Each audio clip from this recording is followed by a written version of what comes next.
mirë se të ndodhë një komunikim i këtij i parë, tash lidhur me gjendjen e krijuar, edhe tohet ne do t'i japim ato ide si mujë me dalë nga kjo gjendje.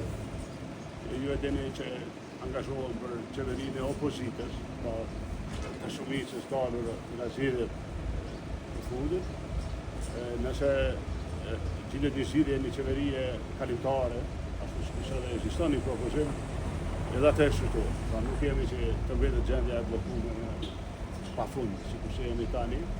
Ndërkohë, sikur se dini, ju keni drejtuar gjykatës kushtetuese dhe të sbashku me partitë opozitare, LDK, dhe kemi kërkuar vlerësimin e kushtetueshmërisë së procesit të deritashëm në kuvend. Pra, përfshi edhe votimin e fshehtë ose vendimet që kanë pasur.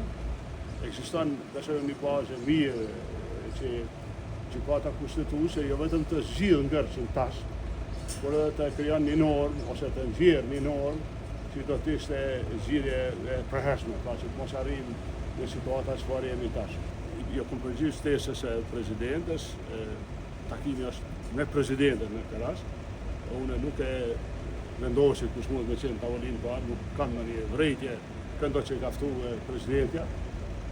Kuptohet qëndrimet e deni, pozicionin tim e deni nuk lëshon.